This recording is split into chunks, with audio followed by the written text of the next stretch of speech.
Students, आज हम cell के बारे में पढ़ेंगे। सेल्स नेकेड आई से इनविजिबल होते हैं, इसलिए साइंटिस्ट ने सेल के इम्पॉर्टेंस को पहले रियलाइज़ नहीं किया। रॉबर्ट हुक पहले साइंटिस्ट थे जिन्होंने अपना सिंपल माइक्रोस्कोप बनाया और उन्होंने अपने सिंपल माइक्रोस्कोप से कार की थिन स्लाइसेस को अपने रेज़र ब्लेड से काटकर उस सिंपल माइक्रोस्कोप से उन्होंने देखा।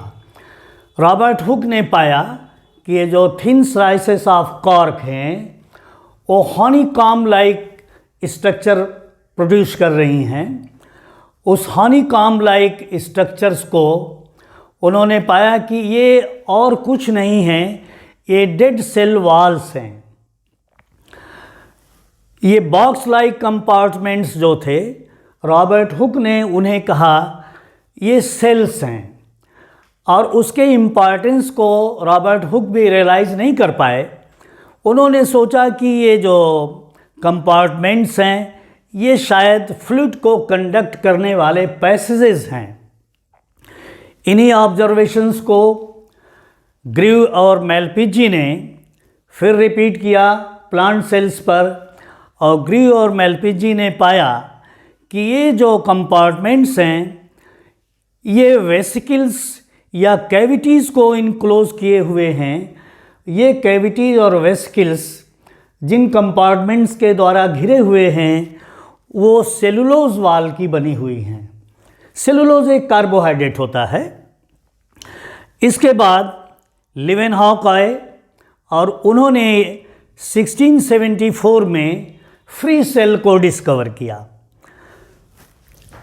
और उन्होंने कुछ और स्ट्रक्चर्स रेड ब्लड सेल्स में देखा और उन्होंने कहा कि ये न्यूक्लियस है। करीब इसके 100 वर्ष से अधिक बीत गए, 100 ईयर से ज़्यादा बीत गए, और सेल के बारे में बस इतनी ही जानकारी हो पाई कि ये कंपार्टमेंट लाइक स्ट्रक्चर्स हैं, ये वॉल्ड इन हैं और ये घिरे हुए हैं। और लीवेनहॉक ने कहा कि कुछ फ्री सेल्स, उन्होंने पहली बार फ्री सेल्स को देखा।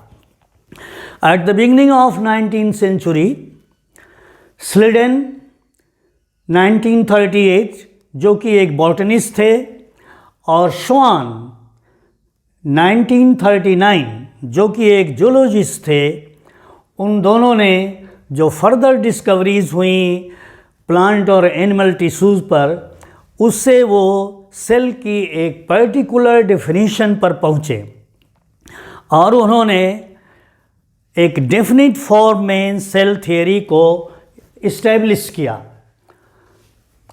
ब्राउन ने न्यूक्लियस को सभी सेल्स में डिस्कवर किया और उन्होंने ये पाया कि जो सेल कंटेंट्स हैं वो प्रोटोप्लाज्म हैं।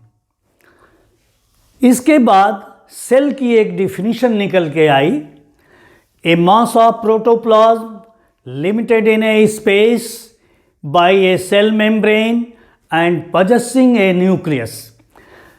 ये जो सेल है वो प्रोटोप्लाज्म का एक मास है जो कि एक सेल मेम्ब्रेन से घिरा हुआ है और एक न्यूक्लियस को रखता है।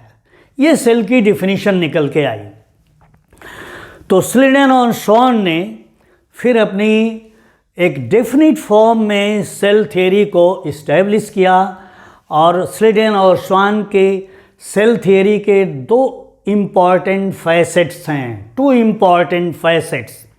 Number 1, all organism are composed of cells, सभी जीव सेल के बने हुए हैं।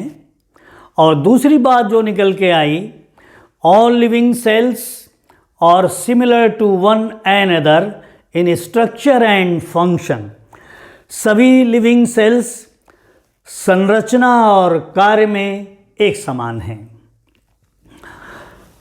ये बस इतनी ही जानकारी हो पाई।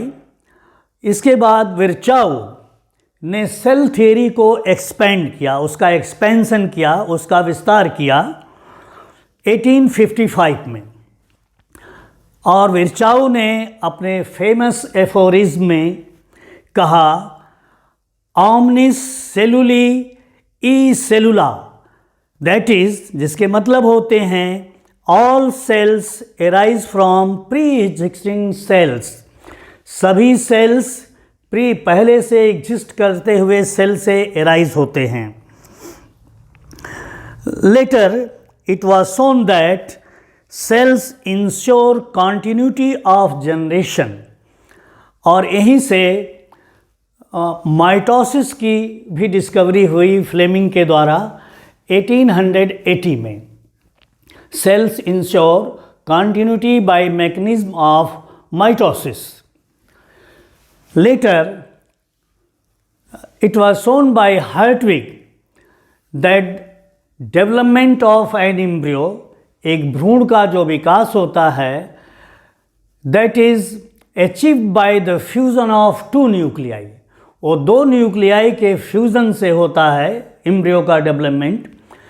एक न्यूक्लियाई एक सेल से आती है और दूसरी न्यूक्लियाई स्पर्म सेल से आती है, और ये दोनों न्यूक्लियाई जब फर्टिलाइजेशन के दौरान इंट्रोड्यूस किए जाते हैं तब एक एम्ब्रियो का डेवलपमेंट स्टार्ट होता है। अब जो हम सेल थ्योरी के मॉडर्न फॉर्म को जानते हैं वो है, उसके कुछ खास पॉइंट्स हैं।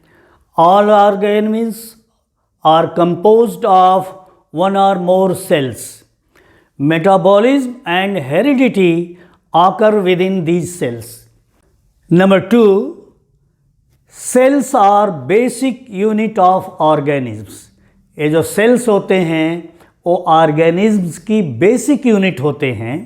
Number 3, cells arise by division of pre-existing cells. जो सभी cells होते हैं वो पहले से एग्जिस्ट करते हुए सेल्स के डिवीजन से बनते हैं। इस तरह से जो माइटोसिस है वो सेल से सेल बनाने का कार्य करती है।